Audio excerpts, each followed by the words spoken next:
Kama ndio kwanza naungana nasi, ni alasiri lonji na ni wakati wa kuzungumza na mgeni ambaye tupo naye kwa siku hii ya leo, tukiwa tunashuhudia mvua sehemu mbalimbali hapa nchini, na sehemu nyingine mvua hizo zikileta madhara. Katika njia ya kuelekea Mtwara kule tumeona kukatika barabara, wakati huko Kigoma maeneo mbalimbali wakazi wake wamekosa makazi kutokana na sababu za mafuriko, ambapo hadi kufikia mbunge wa Kigoma mjini kuomba mwongozo pale bungeni kutoka jambo hilo kujadiliwa kwa dharura. Lakini Waziri Lukuvi alitoa taarifa na kuitwa tume katika kufanya tathmini. Hii leo katika wasaa wetu huu tunaye hapa Amina Saleh kutoka Mamlaka ya Hali ya Hewa. Yeye ni mchambuzi wa masuala ya hali ya hewa kutoka hapo Mamlaka ya Hali ya Hewa Tanzania, na tutajadili kwa kina juu ya hali ya hewa hasa ya mvua zinazoendelea, ambapo tutazungumza naye mengi kwa hakika.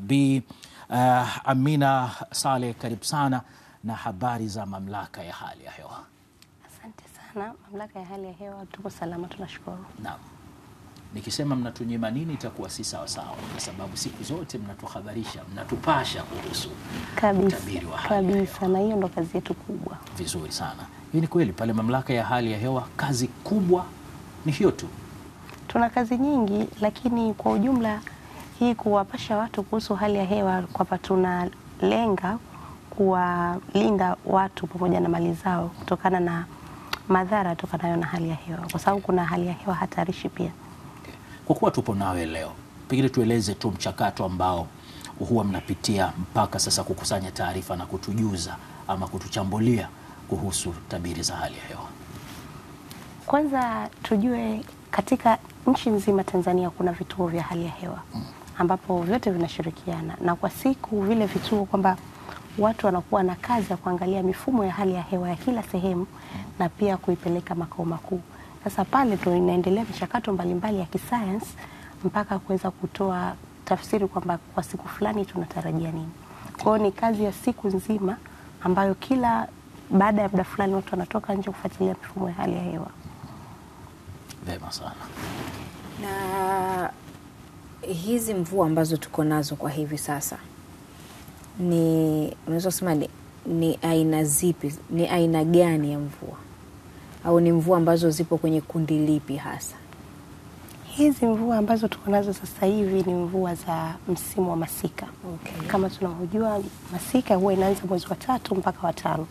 Kwa hiyo hizi ni mvua za msimu wa masika, zipo katika kipindi chake kabisa. Kwa hiyo tuzitarajie tutadumu nazo hadi mwezi wa 5 kabisa. Tutadumu nazo hadi mwezi wa 5, zinatarajiwa kuisha mwishoni mwa mwezi wa 5. Tumeona athari katika baadhi ya maeneo katika mikoa tofauti tofauti hapa nchini.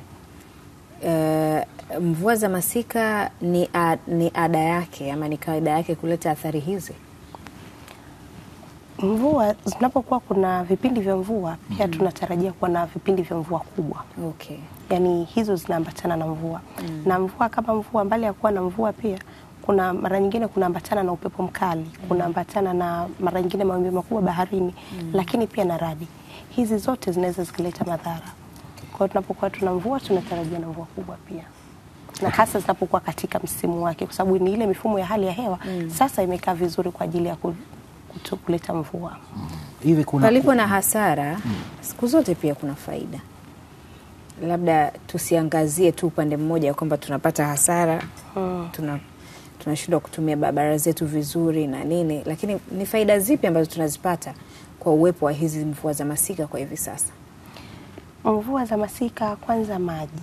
Yaani mvua kwa ujumla tunapata maji. Kuna watu labda tunaweza kusema kwa nchi yetu hatujaendelea sana, lakini kuna watu ambao mvua zikinyesha kwao ni sherehe, wanavuna mvua, wanasema wanavuna maji kwa ajili ya kutumia katika wakati unaofuata ambapo hakuna maji. Kwa hiyo kubwa mvua, kwanza tunapata maji, especially kwa nchi ambazo zimeendelea.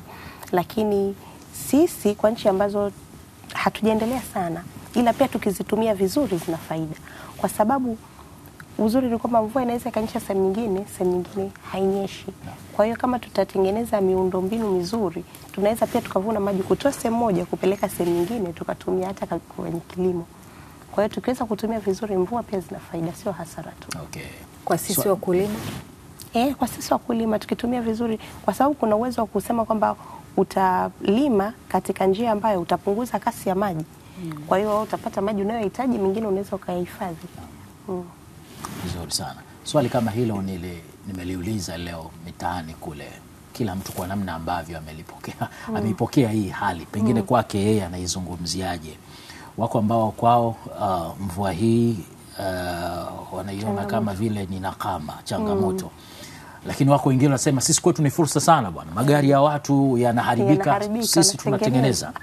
Abiria wakati wa jua kali na kuwa ngumu kuwapata, wakati wa mvua tunawapata kwa wingi, lazima wapande bajaji, lazima wapande teksi na vitu vingine kama hivyo. Pengine hapo katika masuala haya ya hali ya hewa, kwa makusudi kabisa huwa mnachukua taratibu zipi sasa, hasa kwa wale ambao wanasifika kwa kilimo katika mikoa yao, kuhakikisha taarifa zenu za utabiri wa hali ya hewa zinawanufaisha? Uzuri ni kwamba mamlaka ya hali ya hewa tunashirikiana na sekta nyingine na sekta mbalimbali. Nafikiri na nyinyi pia mmekuwa mashahidi, kabla hatujatoa utabiri huwa tunawaita waandishi wa habari, pia tunakuwa na siku yao, tunaongea nao, lakini pia tunawaita watu wa sekta mbalimbali, ikiwepo sekta za kilimo, madaktari, sekta za maafa, watu wote. Kwa hiyo sisi tunapotoa utabiri alafu tukakabidhi katika watu wa sekta ya kilimo, tunaamini kwamba wale watu wa sekta ya kilimo wanaofikisha ule utabiri kwa watu wao. Kwa hiyo tunaamini kuna flow nzuri tu ya utabiri kutoka unapotengenezwa mpaka kwa mtu wa chini. Mara kadhaa wa Tanzania ama wananchi wanashindwa yani kuendana na hali ilivyo. Yani mtu anaishi bondeni au anaishi katika mazingira ambayo mvua zikinyesha anakutana na athari, lakini bado anaendelea kuishi katika maeneo hayo. Unadhani elimu hii na taarifa hizi za utabiri wa hali ya hewa hatuna utamaduni wa kuzifuatilia au hazitufikii vilivyo? Hizi taarifa za hali ya hewa mimi naamini zinatufikia watu wengi, kwa sababu pia kuna miradi mbalimbali ambao watu wanachukua taarifa za hali ya hewa na wanahakikisha wanafikia huko chini. Lakini pia tunatofautiana binadamu. Na kingine, unajua hizi sehemu za mabondeni mara nyingi zinakuwa, kwa mfano pale Jangwani. Jangwani ni karibu na mjini. Kwa hiyo mtu anapokaa pale anasema mimi kwenda Kariakoo hapa kwa miguu tu nafika. Mtu yule ukimtoa pale ukamwambia akakae wapi Mbezi sio wapi, hata kubali. Kwa hiyo sasa yeye ana vitu viwili. Najua kuna mvua inakuja, lakini pia shughuli zangu labda ni hapa, nafanyaje? Kwa hiyo anaamua mara nyingine yale madhara sababu nitavumilia huku maisha yaende. Lakini kwa taarifa za hali ya hewa zinawafikia watu wengi sana. Awali umetuambia kuwa kwenye mvua hizi za masika tunazitarajia mpaka mwezi wa 5 mwishoni. Lakini kuna kipindi ambacho kunakuwa na mvua kubwa. Unaweza kutuambia tunaweza kuzitarajia lini? Kama nilivyosema, hii ni mifumo tu inakaa vizuri. Yaani sasa hivi mfumo umekaa vizuri, lakini ile mifumo kama ninavyosema inasogea, inafanya. Kwa hiyo inavyojimarika au kupungua ndo hii ukubwa wa mvua unatokea. Okay. Lakini kwa sasa hivi ni kwamba mfumo wa mvua uko kwetu. Yaani kwamba mvua tunazo. Na yani tunazo na tutaishi nazo sasa. Twende sasa kwenye tahadhari. Ninyi kama mamlaka ya hali ya hewa kuchukua tahadhari kwa kiasi gani ili kuepukana na athari ambazo zinakuja na mvua hizi? Kwanza kitu ambacho tunapenda kuwaambia watu waendelee kufuatilia hizi taarifa za hali ya hewa, kwa sababu zinatolewa kila siku, na mbaya zaidi hali ya hewa inabadilika mara kwa mara. Kwa hiyo vile wanavyoendelea kuzifuatilia zile taarifa za hali ya hewa ndio wao watajua kwamba hapa tunafaa tuchukue tahadhari gani. Kwa hiyo jambo la muhimu kabisa ni kuendelea kuzifuatilia taarifa za hali ya hewa, lakini pia kuna zile taarifa za hali ya hewa hatarishi. Mfano zinaposema mvua kubwa, upepo mkali, mawimbi makubwa baharini, zile pia wazizingatie. Umegusia bahari hapo. Ni salama kiasi gani sasa hivi kwa shughuli za uvuvi kuendelea baharini pamoja na mvua hizi za masika? Baharini sana huwa wanaathirika na upepo mkali na mawimbi makubwa. Yaani hile ndo huwa inawadisturb sana. Kunapokuwa na upepo mkali hata vyombo vya bahari mara nyingine vinasimama. Lakini kwa hizi mvua shughuli zinaendelea. Sawa, wakati huwa kuna wakati mnazikosa taarifa sahihi, yaani mnastukia tu tayari kuna kimbunga, tayari baharini kuna upepo, yaani kwa maana vifaa vyenu vinashindwa kupata taarifa kwa wakati huo. Lishawahi kutokea hili tukio? Unajua kitu ambacho kipo mara nyingi naweza kusema hali ya hewa ya Tanzania. Mimi ambaye niko Tanzania, sio lazima mifumo yangu ya Tanzania ndio iniletee mimi yani hali ya hewa yangu. Yani mimi naweza kuathirika na mfumo ambao uko sehemu nyingine. Ndio kitu ambacho kinakuwepo. Kwa hiyo hapo unaweza kuona kwamba huu mfumo ukiuangalia uko tu vizuri. Wa kawaida ni ukiuangalia unaweza kusema kwa kuangalia mfumo hatuna mvua. Lakini kumbe kuna sehemu kuna mfumo ambao umejitengeneza vizuri. Sasa ile kuimarika kwake na uwezo wake utadisturb huu wangu mimi ndio unanisababishia madhara ambayo mwanzo hayakuonekana. Ijapokuwa pia kama tunavyojua hali ya hewa tuna vifaa sasa hivi vingi ikiwepo na rada pia kwa ajili ya kuhakikisha kwamba tunafuatilia vizuri mifumo. Lakini tukumbuke kwamba hali ya hewa ya sehemu nyingine inaweza ikamwathiri mwingine. Hali ya hewa ya sehemu nyingine, yani mifumo ya hali ya hewa ya sehemu nyingine inaweza ikafanya sehemu nyingine iathirike. Sawa. Fanua kidogo hapo kivipi? Japo umelielezea kidogo awali. Yani kwa mfano kimbunga, tunaweza tukazungumzia kimbunga. Wote tumekuwa mashahidi tukiona kwamba kimbunga kimefika labda kiko Msumbiji katika ile channel ya Msumbiji. Lakini hiki kimbunga ambacho kiko Msumbiji kinasababisha mvua kubwa Mtwara. Ni Tanzania, sio Msumbiji kabisa. Au zinaleta upepo mkali maeneo haya. Sawa. Kwa hiyo sasa mfumo wa hali ya hewa hiki kimbunga kiko sehemu nyingine, lakini kule wengine nao wanaathirika kutokana na mfumo huu ambao upo. Limeeleweka uzuri kwa hakika. Sasa sisi tuwape pongezi hakika mamlaka ya hali ya hewa kwa kutoa taarifa kwa wakati kwa Watanzania. Kuna athari ambazo pia tunazipata, Amina, unaweza kusema kuwa si moja kwa moja ambazo zinatuhusu sisi kama Watanzania, ila kutokana na miundombinu yetu, kutokana na mazingira ambayo tunayaishi. Pengine mamlaka ya hali ya hewa huwa mnawasiliana vyema na serikali kwamba kutokana na mvua hizi kuna baadhi ya maeneo yanaweza kupata athari. Mnaweza kuiangazia vizuri maeneo haya kwa ajili ya usalama wa Tanzania?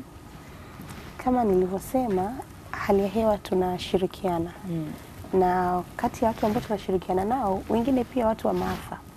Tunashirikiana nao vizuri tu.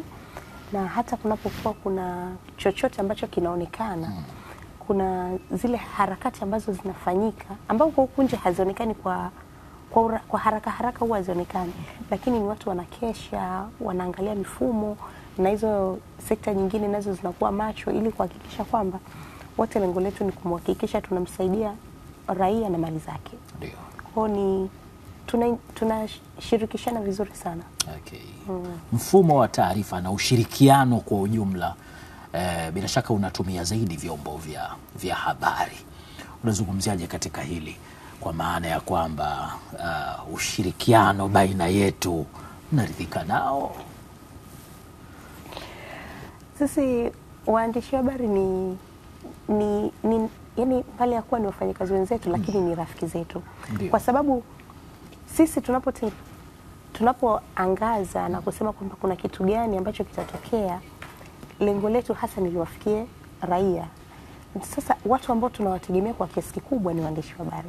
Yani wao ndo wanatusaidia kwamba kuhakikisha kwamba raia wanapata hizi taarifa.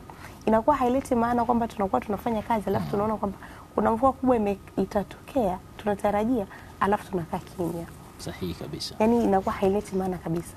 Kwa hiyo sisi na waandishi wa habari tunashirikiana kwa kiasi kikubwa, yani kwa vitu vingi. Mbali ya kwamba kama tunavyojua kuna watu ambao wanatangaza pia, lakini kuna zile taarifa za kuna taarifa za hali ya hewa ambazo zinaenda katika mifumo labda ya kielektroniki, barua, magazeti, nini, vyote vinafika sehemu mbalimbali. Lengo lake tu ni kuhakikisha kwamba kile ambacho kimeonekana basi kinafika kwa raia. Sawa, maliza tu neno lako la mwisho kwa mtazamaji wa Alasiri Leo. Mimi naomba tu kuambia watazamaji kwamba tusiwe na wasiwasi. Hizi ni mvua ambazo zipo kwenye msimu, ni msimu wa masika, na mvua zinatarajiwa kuendelea mpaka mwishoni mwa mwezi wa 5. Lakini pia tunaomba watazamaji waendelee kufuatilia taarifa za hali ya hewa, na zile taarifa za hali ya hewa hatarishi kwamba waendelee kuzifuatilia kila zinapotoka. Sawa, tunakushukuru sana Amina, na hakika muendelee kututaarifu, kwa sababu kuna wengine sisi inabidi tukumbushwe mara kwa mara sana. Anaitwa Amina Saleh kutoka Mamlaka ya Hali ya Hewa na ni mchambuzi wa masuala ya hali ya hewa. Tumezungumza naye mengi kuhusu hali ambayo tuko nayo sasa hivi katika mvua za masika. Tahadhari ni muhimu sana sana sana, lakini huwezi kuchukua tahadhari ikiwa hujajua hali ya hewa ipoje kwa wakati utakaofuata. Hivyo tahadhari inachukuliwa mara baada ya kufahamu hali ya hewa itakuwa vipi, na uendelee kufuatilia taarifa za hali ya hewa hasa kupitia vipindi vyetu vya habari vya hapa UTV. Tunakuwa na taarifa za hali ya hewa kwenye kipindi chetu cha asubuhi cha Morning Trumpet. Naam. Tunakuwa na taarifa ya hali ya hewa kwenye kipindi chetu cha habari cha Adhuhuri Live. Naam. Tunakuwa pia na taarifa za hali ya hewa kupitia kipindi hichi cha Alasiri Lounge. Hakika. Bila kusahau taarifa ya hali ya hewa kupitia Azam News pale saa 2 usiku, na hata kwenye mitandao yetu ya kijamii.